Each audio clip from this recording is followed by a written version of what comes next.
Going on to how to actually play these chords. Now, it's going to hurt your fingers. Sometimes it's going to make them bleed. If your fingers aren't hurting, then you're not practicing enough. So you got to put your work into it. It's going to hurt and it's going to really hurt. So just warning you right now. Also, cut your fingernails. They're going to get in the way. They're going to break. Then they're going to break really oddly, and then they're going to rip off. So cut your fingernails.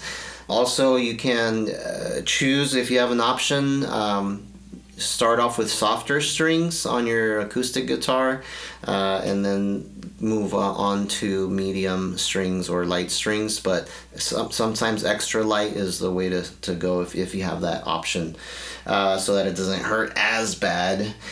But it is going to require hours upon hours of practice. And I would say that practice at least an hour a day. If you can't do that, then at least half an hour a day where you just sit down and practice. But don't forget that a lot of times you have time to practice somewhere, maybe at work on your breaks, or if you are watching a movie.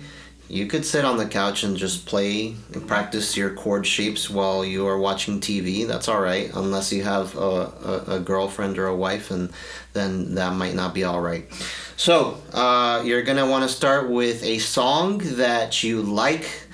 Inspiration is really going to motivate you, and you need motivation to keep this up. The more you play and the more you accomplish doing something, then you're gonna want to chase that accomplishment feeling, and that's gonna keep you going. But you got to start off with playing music that you actually like. Otherwise, you might just get bored or tired of it, and then you'll give up. So play. I remember the first song that I played. It was Something of Value by Yellow Card, and I remember it was memorable because it had this interesting intro that was like.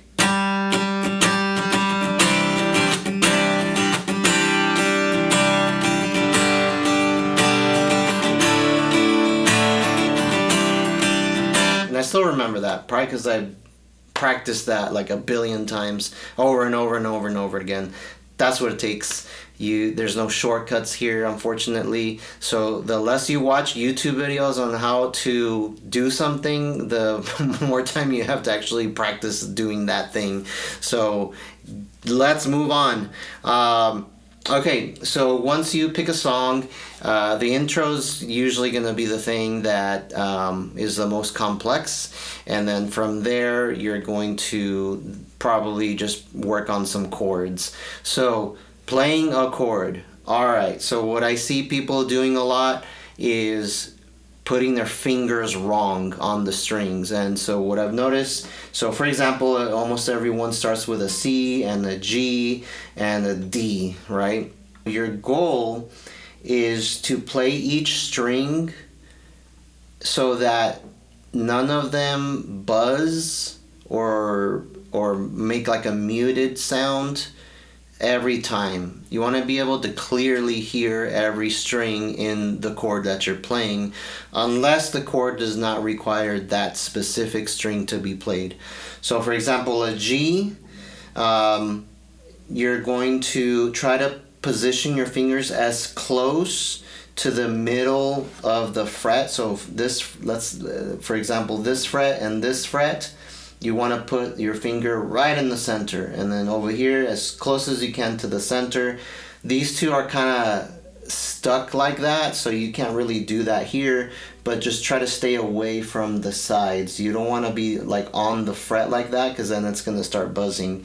And then you want to make sure that one finger isn't like touching the other string.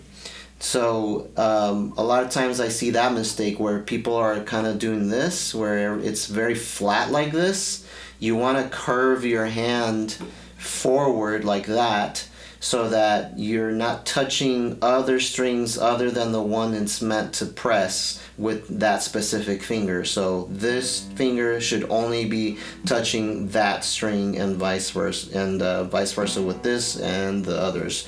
So to test it, all you got to do is play each string separately. So let's hear it. Okay, if you hear something like this where it's like,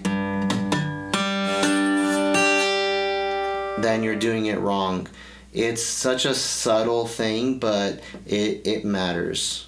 If you just cannot get it, try to curve your hand forward like that. You kind of curve your wrist a little bit, and remember to position your fingers in the right places, as close to you as you can to the center, and then make sure that each finger is on the string and only touching that string. Also, I don't know if you can see that on my fingertips there are a lot of calluses, but you want to make sure that the strings aren't too far this way towards this part of your finger or too far close to the nail. It's got to be just at the tip of the of your finger. Otherwise, it's just not going to work. It's going to hurt way too much, or it's going to cause other problems.